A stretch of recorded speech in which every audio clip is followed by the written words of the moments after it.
주의 이름으로 축복합니다. 설 연휴 기간 잘 보내셨나요?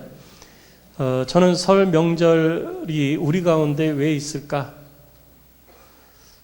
저도 가끔 매년 생각을 해요. 그래서 왜 있었냐? 저 나름대로 생각을 한 거는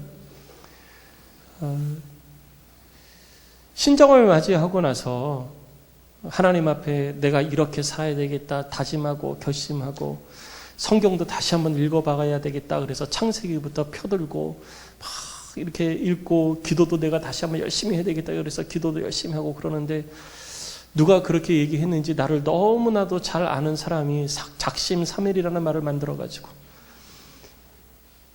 금방 또 멈추어버리고 실망하고 포기하고 적어도 창세기는 다 읽을 줄 알았는데 창세기도 다 못 읽고 성경책 덮어버리고 설교나 열심히 듣자라고 하는 그런 마음을 갖고 낭망에 빠져있는 우리들의 신앙을 다시 한번 일으키기 위해서 새해가 또 하나 있지 않을까. 저는 그렇게 생각을 했어요. 그래서 다시 한번 새해의 구정이 우리 가운데 돌아오면서 다시 한번 내가 새로운 마음으로 다시 한번 도전해보자. 한 번 실패했는데 병가지 상사라고 한 번 더 도전해가지고 내가 한번 뜻한 바를 이루어야 되겠다 하고 마음을 새롭게 하게 하기 위한 하나님의 뜻이 아닌가.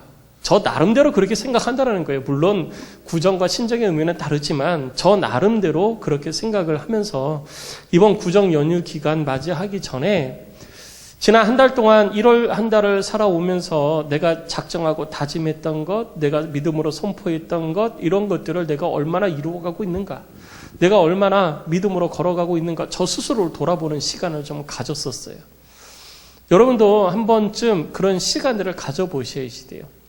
물 흘러가듯이 그냥 흘러가는 게 아니라 내가 제대로 가고 있는가, 2022년 내가 생각한 대로 또 하나님 앞에 작정하고 마음에 다짐한 대로 내가 지금 그렇게 살고 있는가? 내가 믿음으로 살아야지, 믿음으로 선포해야지 그러고서 환경과 상황에 얽매여가지고 힘들어, 어려워, 이건 안 되겠는데 또 그런 말들이 내 입술에 있지는 않은가?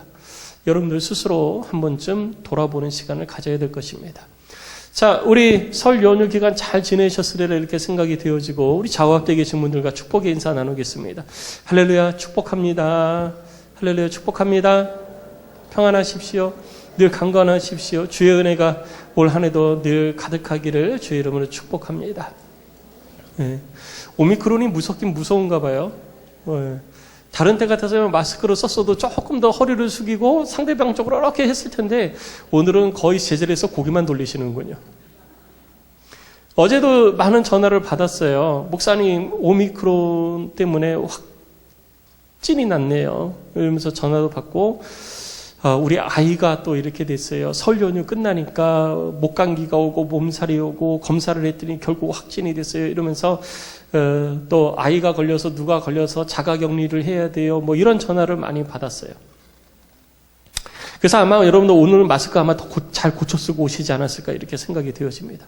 그렇죠? 다른 때보다 더 마스크 막 이렇게 쓰고 오셨죠? 어디 빠진 데는 없나, 벌어진 데는 없나 막 확인하면서 이렇게 쓰셨죠? 그것처럼 우리들의 신앙도 자꾸 확인을 해야지 돼요. 뭐 부족한 데는 없나, 빵꾸난 데는 없나, 문제된 거는 없나. 우리들의 신앙을 그렇게 늘 확인을 해야지. 아니 그렇게 마스크는 확인하면서 왜 신앙 확인은 안 하는지 모르겠어요.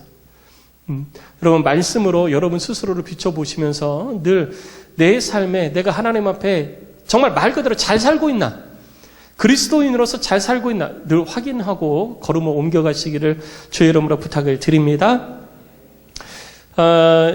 마태복음을 통해서 예수님께서 우리 가운데 주시는 것은 아주 단순해요. 그게 뭐냐면 하나님의 백성이면 하나님의 백성답게 살아라. 사실 뭐 마태복음의 개론을 보면 마태복음은 주 대상이 유대인들이고 뭐 그 유대인들의 구원을 위해서 썼고 막 이렇게 쭉 개론은 있습니다. 그런데 결국 유대인들, 하나님을 모르는 이들이 아니라 하나님을 알고 있는 이들이 하나님의 뜻대로 살지 못하니까 유대인들에게 하나님의 뜻대로 사는 것에 대해서 이야기를 해준 거거든요. 그렇게 가르쳐 준 거예요. 그래서 주 대상이 유대인인 거예요. 그럼 오늘날 우리는 마태복음을 어떻게 바라봐야 될 것이냐? 하나님을 알고 예수 그리스도를 믿는 믿음으로 구원받아 하나님의 백성 되고 그리스도인이라 불리우는 나. 내가 하나님의 백성 되었는데 하나님의 백성으로서 내가 합당한 삶을 살아가고 있는가? 여기에 초점을 맞추고 마태복음을 봐야 된다는 거예요. 신앙이 아예 없는 사람, 아예 하나님에 대해서 알지도 못하는 사람에게 구원의 복음을 전하는 것이 아니라 하나님의 백성된 내가 하나님의 뜻대로 제대로 살고 있는가? 그것을 돌아보게 하는 것이 바로 마태복음인 것입니다. 그래서 마태복음을 통해서 우리는 예수님의 가르침을 받고 하나님의 백성다운 삶을 살아가도록 우리가 배워가는 거예요. 참된 배움은 어디에 있느냐? 참된 배움은 우리들의 삶의 열매가 맺힐 때 참된 배움이 이 가치가 만들어지는 거예요. 내가 배웠다고 그래가지고 내가 지식적으로 알았다고 그래서 그것이 배운 게 다가 아닙니다. 참된 배움이라는 것은 내가 배워서 지식으로 알고 있는 것을 삶 속에 녹여내서 내가 그 배운 지식대로 삶을 살아가는 것이 참된 배움의 열매인 거예요. 그래서 올해 2022년 표어인 너는 배우고 확신한 일에 어떻게 하라고요? 거하라. 거해야지 되는 거예요. 너는 배우고 확신한 일을 늘 생각해라. 성경은 그렇게 얘기하고 있지 않습니다. 너는 배우고 확신한 일을 배웠으니까 그거 계속해서 생각하고 더 많이 배워라. 거기에만 그치지 않습니다. 확신한 일에 거한다는 것은 끊임없이 연구를 하라는 거예요. 그럼 끊임없이 연구를 해서 연구만 하다 끝난다? 그건 아무 소용없어요. 어떤 분이 저한테 그 부목회자 이렇게 그 인터뷰 하는데 몇 년 전이에요. 제가 한번 말씀을 드렸었는데 인터뷰를 하러 오셨어요. 이제 저희 교회에서 사역을 하고 싶다고 그래서 인터뷰를 하고 있어요. 근데 이력서가 3장이에요. 3장. 그거 보니까 왜 이렇게 만나봤더니 한국에서 하는 세미나라는 세미나는 다 들으신 것 같아요. 제가 듣도 보도 못한 세미나들이 얼마나 많은지 무슨 세미나들이 그렇게 많아요? 왜 다 들은 것 같아요. 그걸 다 수료했어요. 수료증이 막 줄줄줄줄 막 있어요. 그래서 이렇게 많이 열심히 하셨네요. 제가 그랬더니 구령의 열정에 불타서 전도를 잘하고 싶어서 전도 세미나는 제가 다 다녀봤습니다. 목사님 그러는 거예요. 그러셨어요. 그래서 몇 명이나 전도하셨어요? 그랬더니 아직 다 못 배워서 전도를 한 번도 못 해봤대요. 아니 이 세미나를 이렇게 다 듣는데도 몇 년 걸리셨어요? 그냥 한 6년 걸렸대요.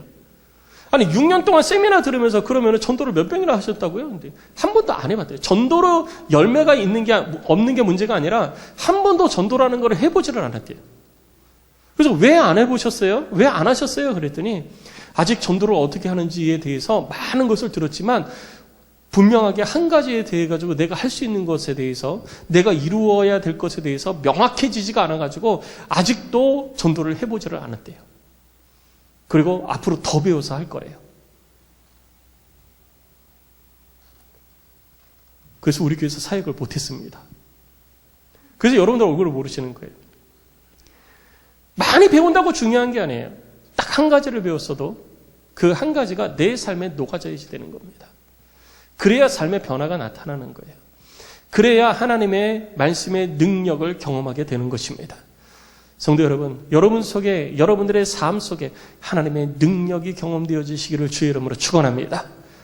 그러기 위해서 내가 말씀을 배웠으면 그 말씀대로 삶을 살아야지 돼요. 말씀 배우는 것 따로 있고 삶 사는 것 따로 있으면요, 우리들의 삶에 변화가 없습니다.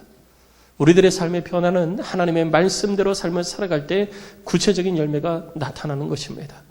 그래서 예수님께서 그렇게 이스라엘 백성들을 향해서 외치셨던 거예요.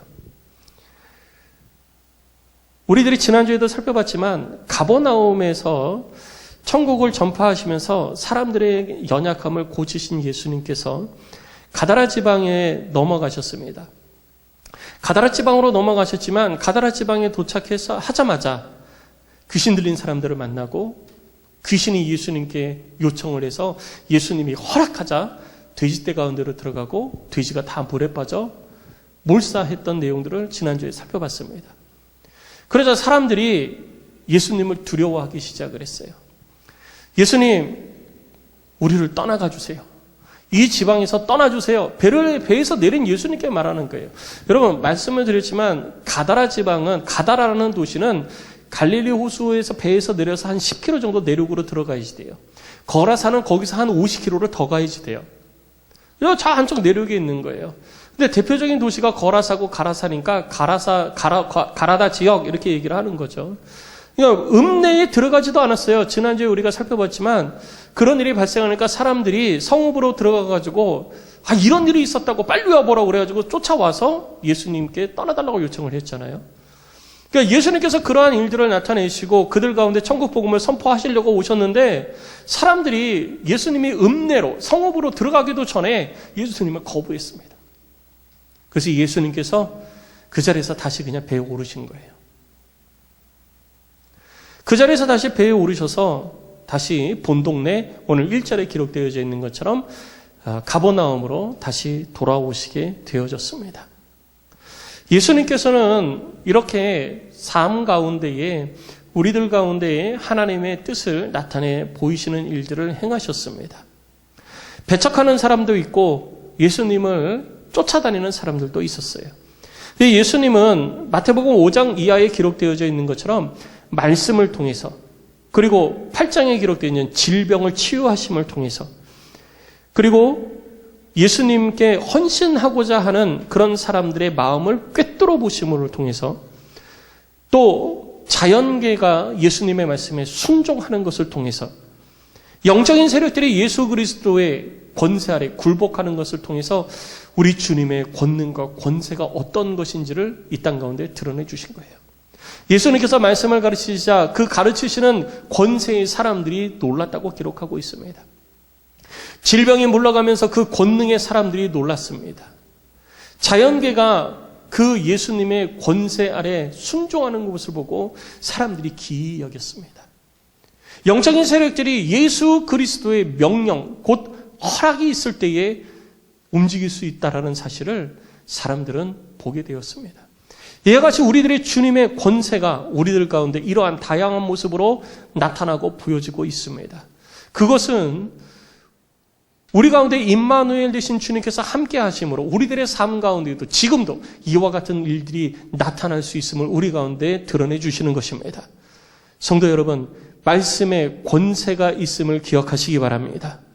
내 권세가 아닙니다. 내 안에 역사하시는 살아계셔서 지금도 일하시는 우리 주님의 능력이요 우리 주님의 권세인 것입니다. 그분이 나와 함께 하십니다. 그분의 능력 아래 오늘도 그리고 우리들의 평생을 하나님의 뜻 가운데 삶을 살아가는 복된 성도가 되시기를 주의 이름으로 축복합니다. 가버나움 지역으로 예수님께서 다시 돌아오셨어요. 돌아오시고 났더니 사람들이 무지하게 몰려왔을 거예요. 왜냐하면 예수님께서 야, 나 간다. 너 거기 준비해라. 나 다시 돌아간다. 여기 사람들이 가라고 그래서 나 간다. 이렇게 연락도 안 하셨을 거예요. 근데 도착을 했더니 금방 소문이 퍼졌을 거예요. 예수님께서 가다라 지방으로 가시기 전에도 사람들이 온갖 병자들을 다 데리고 아픈 사람을 다 데리고 문제 있는 사람을 다 데리고 예수님을 찾아왔는데 예수님이 그들을 뒤로 하고 가다라 지방으로 가셨잖아요. 그러니까 그 사람들은 예수님이 오셔야 되는데 라고 하는 그런 기대가 있었던 거예요.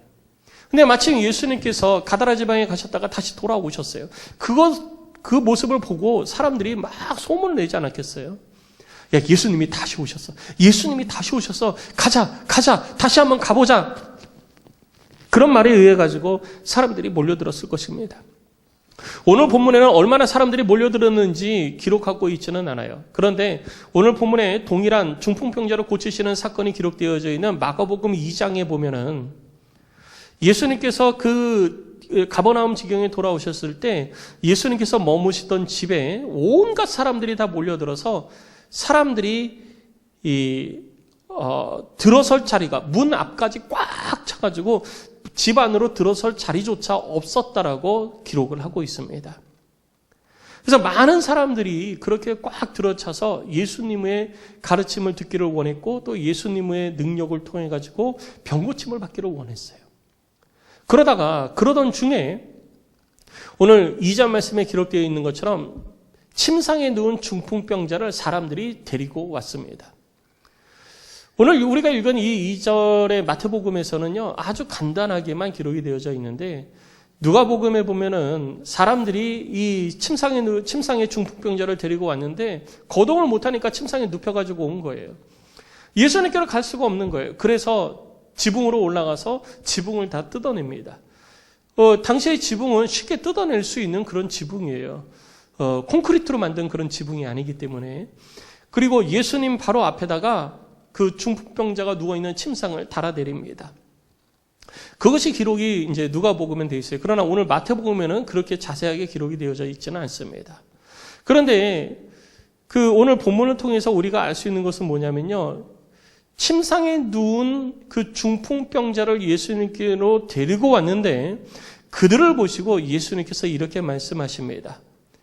예수님께서 그들의 믿음을 보시고 중풍병자에게 이르셨다라고 말씀하고 있는 거예요. 예수님께서 보신 것이 있어요. 예수님께서 보신 것이 무엇이냐? 그들의 믿음을 보셨습니다. 여러분, 믿음은 추상적인 개념이에요. 눈에 보이지 않습니다. 눈에 보이지 않기 때문에 우리 속에 보이지 않는 거라서 누가 그 믿음의 분량이라든가 믿음의 크기라든가 믿음의 무게라든가 이런 거를 물리적으로 딱 재가지고 뭐라고 얘기를 할 수가 없는 거예요. 우리 속에 있는, 내 속에 있는 믿음은 한 30kg 됩니다. 내 속에 있는 믿음은 이 성전을 꽉 채우고도 남습니다. 우리가 그렇게 물리적으로 무엇인가 표현을 할 수가 없어요. 그런데 우리 주님은요, 그 믿음을 보셨다라고 말하고 있어요. 우리 주님은 사람의 눈으로 볼 수 없는 것도 보십니다. 분별할 수 있는 능력을 가지고 계세요. 그러면 우리 주님이 믿음을 보셨던 그 믿음은 사람의 눈으로 볼 수 없는 것을 우리 주님이 본 것이냐? 아니에요. 그러지 않습니다. 우리 주님이 보셨다라는 이 표현은요, 우리들이 가지고 있는, 인간이 가지고 있는 이 물리적인 눈, 인체의 한 부분이 되어지는 이 눈을 가지고 볼 수 있는 것을 보셨다라고 기록하고 있는 거예요. 그 말은 뭐냐면 예수님이 보신 것처럼 우리도 볼 수 있다라는 것입니다. 우리도 보여줄 수 있다라는 거예요. 예수님이 보신 것은 그 믿음을 보신 거예요. 그러면 믿음은 보이지 않는 것이고 추상적인 것인데 어떻게 예수님은 그 믿음을 볼 수 있었고 우리에게도 그 믿음을 보여주고 또 보라고 말씀하시는 것일까요? 그것은요, 믿음은 그 사람들의 손과 발과 그리고 입술을 통해서 우리들의 삶 가운데 물리적 실제화로 나타나기 때문이에요. 우리가 믿는다라고 얘기했을 때 우리들의 마음에 그렇게 되어진다고 생각하는 것이 믿음입니다. 그러나 그 믿음의 열매는요, 입술로 고백되어질 때 이루어지는 것입니다. 그래서 우리들도 예수 그리스도를 주라 시인해야 된다는 거예요. 생각만 해서는 되는 것이 아닙니다. 예수 그리스도를 주로 시인해야지 되는 거예요. 성도 여러분, 우리 주 예수 그리스도를 주로 시인하여 구원받은 줄 믿으시기 바랍니다. 그리고 입술로만 하는 것이 아닙니다. 우리들의 손과 발을 통해 가지고 우리들의 주를 믿는 믿음이 보여지는 거예요. 그래서 예수님께로 그들이 중풍병자를 침상에 누워서 데리고 온 것은 주님께로 가면 낫는다라고 하는 믿음이 머물러만 있는 것이 아니라, 속에만 머물러만 있는 것이 아니라 그들의 손과 발과 노력을 통해서 지금 증명되어지고 있고 보여지고 있는 거예요. 예수님은 그 믿음을 보셨다고 말하고 있는 거예요. 성도 여러분, 여러분 속에 있는 믿음은 어떻게 보여지고 있습니까? 여러분들 속에 있는 믿음이 사람들이 어떻게 보고 있습니까? 그리고 여러분 속에 있는 믿음을 지금 어떻게 보여드리고 있습니까? 기도 많이 하면 믿음이 있는 겁니까? 성경을 많이 읽으면 믿음이 있는 것입니까? 어떻게 하는 것이 믿음이 있는 것일까요? 우리 주님의 말씀대로 상황과 환경에 얽매이지 아니하고 그렇게 삶을 살아가는 자가 믿음으로 사는 것입니다. 그것이 바로 믿음을 나타내 보이는 거예요.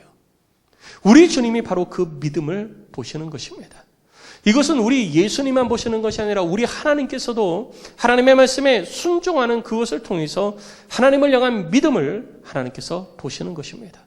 그래서 아브라함에게 하나님께서 말씀하실 때 아브라함이 도저히 할 수 없는 그 아들 독생자 이삭을 바치라고 얘기했을 때 반신반의한 것이 아니라 아브라함은 그 말씀 가운데 온전히 순종했어요.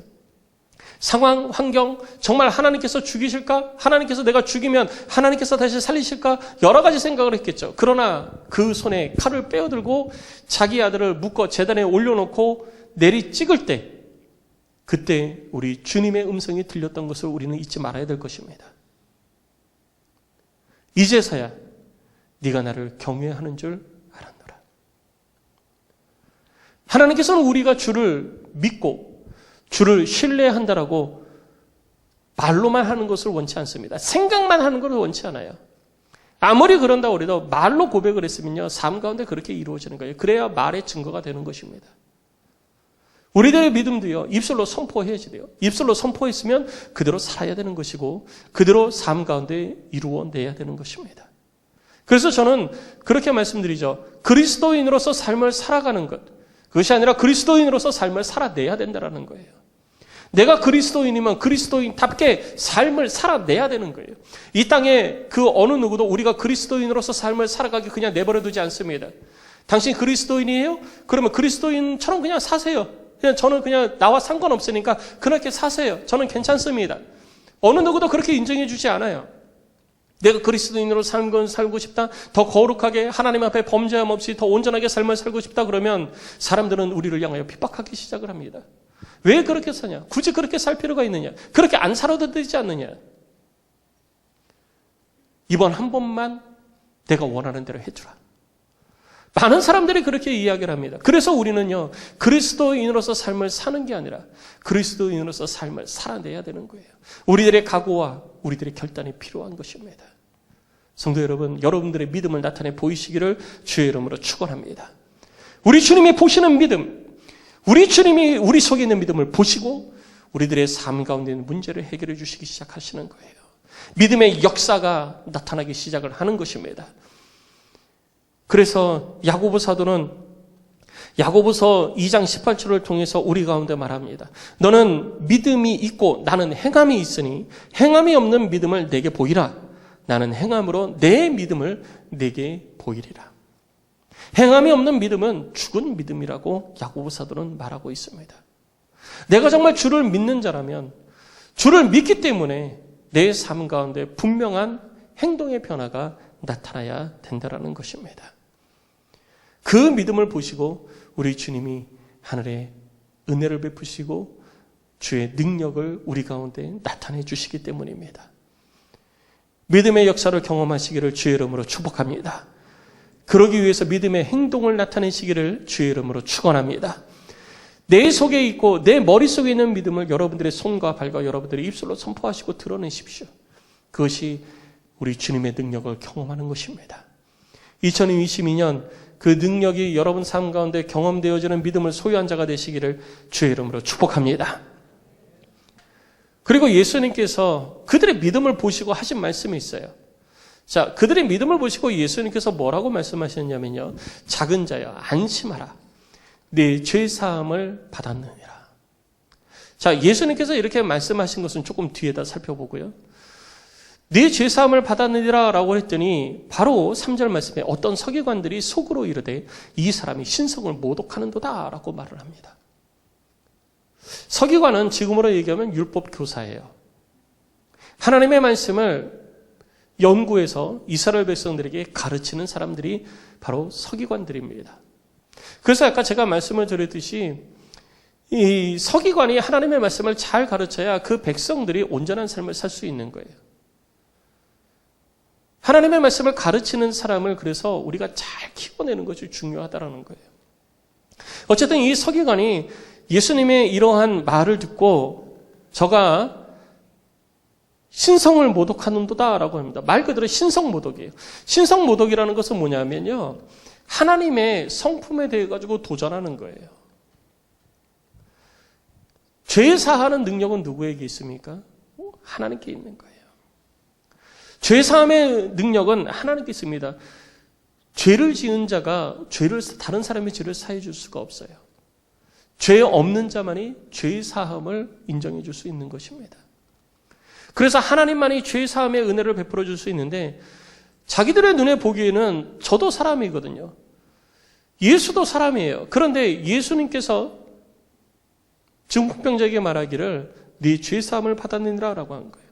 하나님만이 하실 수 있는 것을 나도 한다라고 하니까 예수님을 향해서 제가 신성모독하고 있다라고 생각을 했던 것입니다. 오해할 수 있어요. 그렇잖아요. 아직 예수님이 누군지 잘 모르기 때문에 그렇게 생각을 할 수도 있어요. 그런데요. 예수님의 서기관을 향한 책망의 말에 우리는 눈을 번쩍 뜨고 봐야 하는 것입니다. 자, 한번 볼까요? 우리 4절 말씀을 같이 한번 읽겠습니다. 시작. 예수께서 그 생각을 아시고 이르시되 너희가 어찌하여 마음에 악한 생각을 하느냐. 자, 여러분, 서기관이 그렇게 얘기했을 때, 저가 신성모독하고 있다.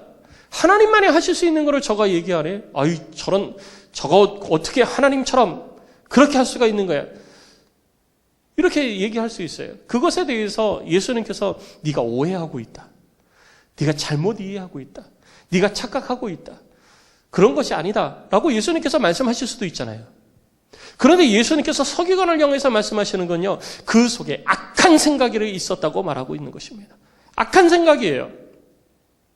죄라는 것입니다. 범죄했는 거예요. 오해가 아니에요. 이건 범죄예요. 왜 범죄일까요? 예수님이 신성모독하는 것 같이 그렇게 보여진 것에 대해서 예수님이 범죄하는 것인데 왜 그것이 범죄가 되는 것일까요?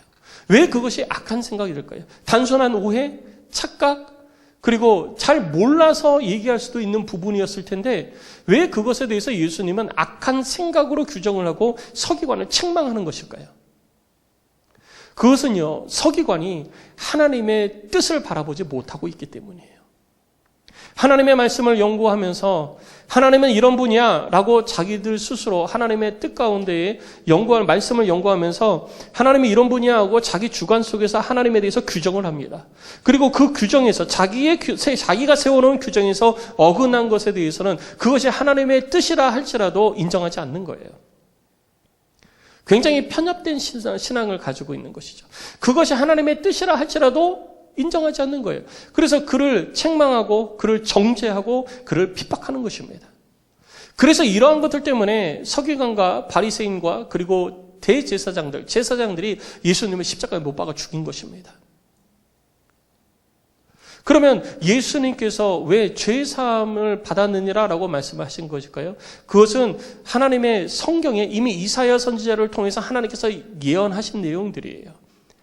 예수님께서 이 땅에 오신 것은요, 마태복음 1장서부터 계속해서 이야기하고 있는 것이 뭐냐면 예수님께서는 이 땅에 자기 뜻을 따라 오신 것이 아니라 하나님의 뜻을 따라 보냄을 받은 거예요. 그리고 그것은 어느 날 갑자기 된 것이 아니라 하나님께서 창세기 3장 15절을 통해서 이 땅에 죄로 인해서 죽을 수밖에 없는 자들을 구원하기 위한 원시 복음의 그 뜻을 따라서 이 땅에 죽어가는 영혼들을 구원하기 위해서 하나님께서 이사야 선지자를 통해서 다시 한 번 더 그들을 온전케 하기 위해서 내가 인자를 보내겠다고 말씀하신 그 내용들이 이루어지고 있음을 예수님께서 보여주신 거예요. 다른 사람들도 병 고치는 사람들이 있었습니다. 마수라는 사람, 그리고 귀신 들린 사람, 이 사람들도 병 고치고요, 예언하고요, 이 사람들도 그들의 연약함을 온전케 하는 일들을 했었어요. 하지만 그들과 예수님은 똑같이 취급을 받을 수가 없는 것입니다. 예수님은 달랐어요.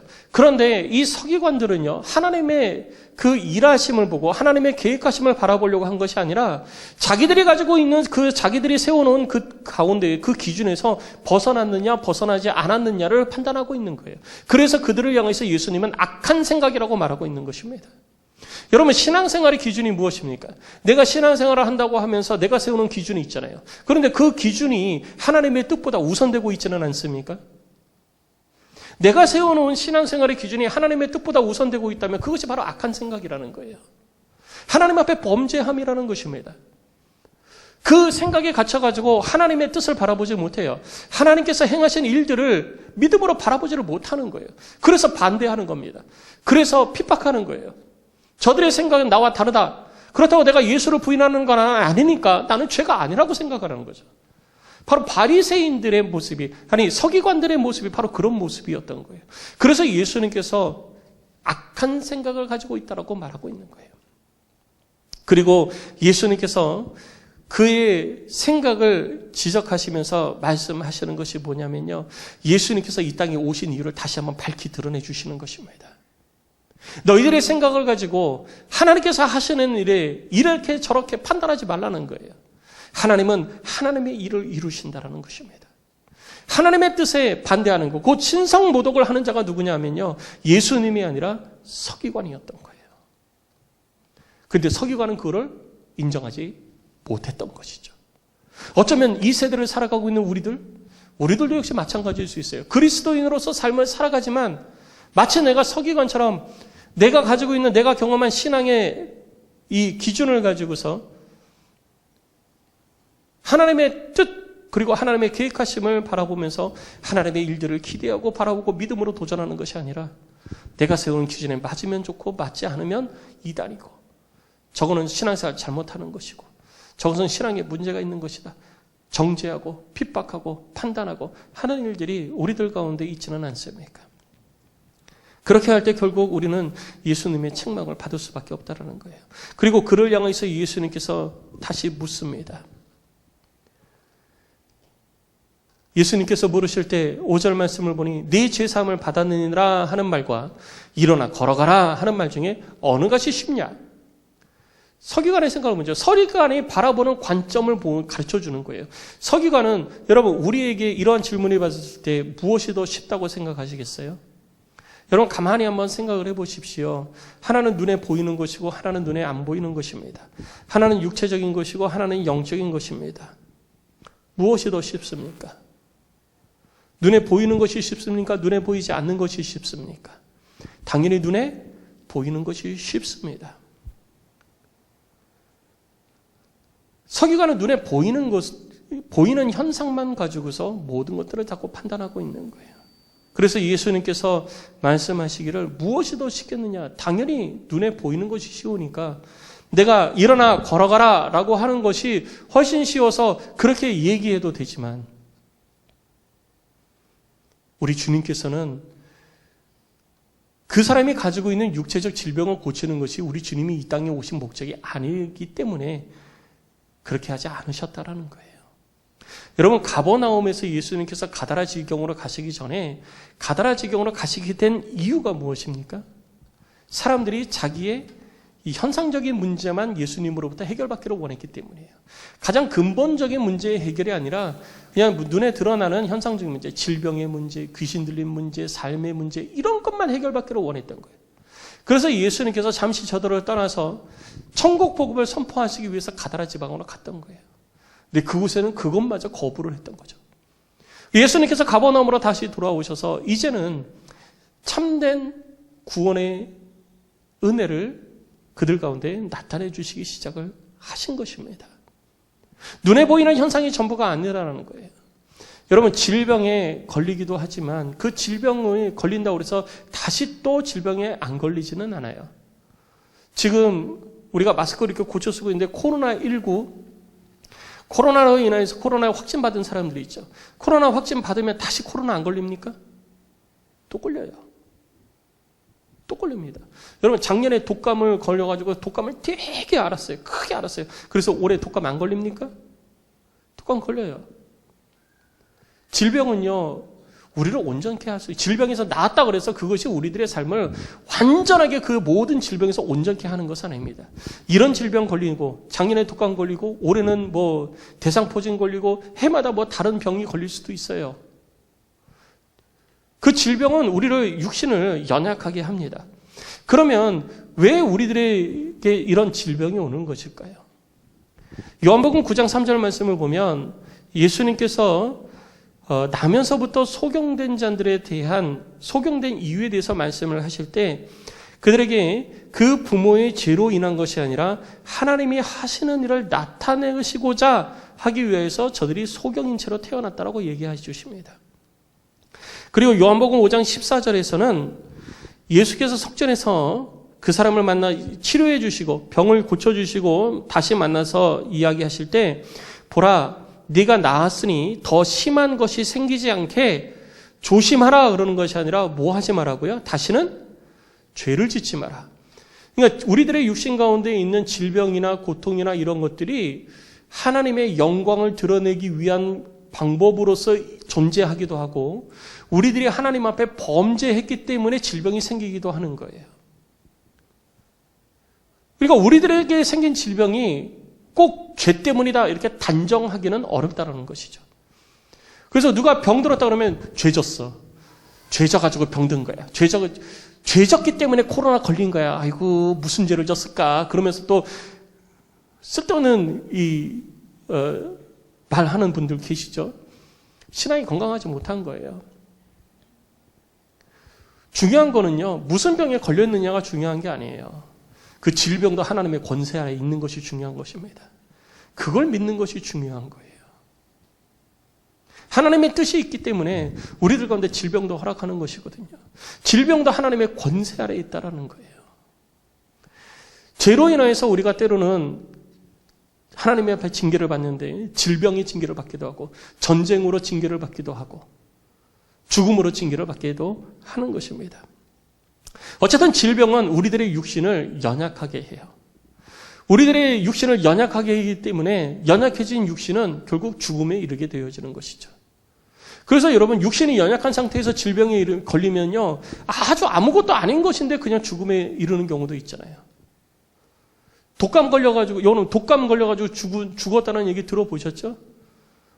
아무것도 아니에요. 우리는 독감? 그거 뭐 별거 뭐 며칠 알면 되지 이렇게 생각할 수도 있지만요. 육체가 연약하신 분들은요 독감만 걸려도 죽음에 이를 수 있는 거예요. 그렇기 때문에 우리는 이 질병에서 고침을 받고도 우리들의 육신이 결국은 사망에 이를 수 있다는 것을 알고 살아가야 되는 거죠. 그런데 우리 주님은요, 단순히 우리들이 사망에 이르는 그 과정에서 발생하는 문제만 고치려고 이 땅에 오신 것이 아니에요. 우리 주님께서 이 땅에 오신 이유는요, 우리를 영원한 사망 가운데에서 영원한 생명으로 옮겨주시기 위해서 이 땅에 오신 것입니다. 근데 사람들이 믿지 않은 거예요. 예수님께서 이 땅에 하나님 앞에 범죄한 아담의 후손에 그 죄로 인하여서 죄악을 품고 삶을 살아가서 영원한 사망 가운데 이를 수밖에 없는 우리들을 구원하기 위해서 이 땅에 오신 것은 생각하지 못하는 거예요. 단순히 우리들의 삶에 있는 질병, 우리들의 삶에 있는 육체의 불편함, 우리들의 삶에 있는 삶의 문제, 이것만 해결하기 위해서 이 땅에 오신 것으로 생각하는 그들에게 예수님께서는 그것이 전부가 아니다라는 것을 가르쳐 주신 거예요. 예수님께서 이 땅에 오신 이유는 무엇이냐? 그런 것이 아니라 우리를 이 땅 가운데에서 영원한 사망을 향하여서 걸어감을 옮겨가고 있는 우리를 영원한 생명의 길로 인도하기 위해서 이 땅에 오신 것입니다. 영원한 생명으로 인도하는 방법이 무엇입니까? 죄의 용서함을 받는 것입니다. 우리가 왜 영원한 사망 가운데 있을 수밖에 없습니까? 죄 때문이에요. 그래서 그 죄를 해결해 주시기 위해서 예수님께서 이 땅에 오신 거예요. 우리들이 알지 못하고 우리들이 함부로 말할 수 없고 우리들이 어떻게 힘들고 어려워서 문제를 해결할 수 없는 그 문제, 그 죄의 문제를 해결하기 위해서 예수님께서 이 땅에 오신 것입니다. 죄의 문제가 해결이 되어지면요 육신의 문제는 별거 아니에요. 여러분 구원받은 감격 속에서 삶을 살아가는 사람이 무슨 질병에 걸렸든지 감사하지 않습니까? 여러분 어떻습니까? 구원의 문제가 해결되어진 사람, 영원한 천국을 바라보는 사람은요 이 땅에 어떠한 문제가 있고 이 땅에 어떠한 삶의 어려움이 있고 질병이 내 육체 가운데 있어도요 그것으로 인해서 낙망하고 절망하지 않아요. 오히려 천국이 가까이 왔음에 감사하고 있는 거예요. 얼마 전에 장례식장 갔을 때 우리 장모님들하고 그런 얘기를 했어요. 하나님께서 우리를 부르실 때 우리는 기쁨으로 갑시다. 그러면서 제가 그래서 장로님 제가 먼저 갈 수도 있어요. 제가 먼저 가면 장로님 잘 저 보내주세요. 그리고 장로님 먼저 가시면 제가 잘 해서 천국 입성 잔치를 해드리겠습니다. 목사님 제발 그렇게 해주세요. 막 그런 얘기를 나눴던 적이 있습니다. 삶의 문제, 어려운 문제 이거 문제가 아니에요. 왜? 그 모든 것들이 내 속에 함께 하시는 임마누엘 주님 되시는 주님의 권세 아래에 있음을 내가 믿고 있고 알고 있기 때문이에요. 그래서 더 이상 문제가 되지 않는 것입니다. 그러나 내가 도저히 해결할 수 없는 거예요.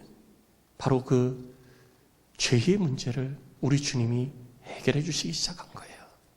이 땅에 오신 분명한 목적을 드러내주고 있는 것입니다. 그래서 네 죄사함을 받았느니라. 이 말씀을 하신 거예요. 그리고 이 서기관에게 말씀을 하십니다. 인자가 세상에 죄를 사하는 권능이 있는 줄을 너희로 알게 하기 위해서 내가 죄 사함을 받았느니라 라고 이야기를 한 것이라고 가르쳐 주시는 것입니다. 그리고 예수님께서 말씀하십니다. 중풍병자에게 말씀하시되 일어나 네 침상을 가지고 집으로 가라. 그랬더니 그가 일어나서 집으로 걸어갑니다. 자기 침상을 집어가지고 집으로 걸어가는 거예요.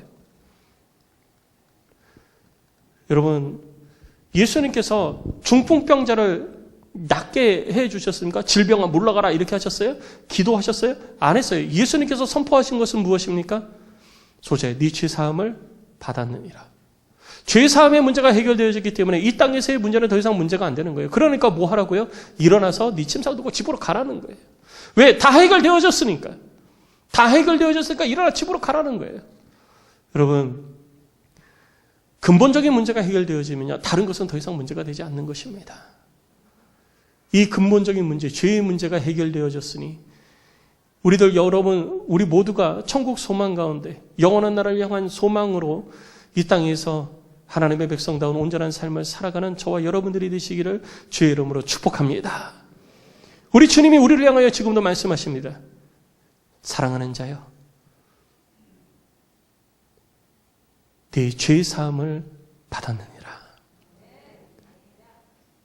죄사함의 은혜가 여러분 가운데 넘쳐나는 2022년 한 해가 되시기를 주의 이름으로 축복합니다.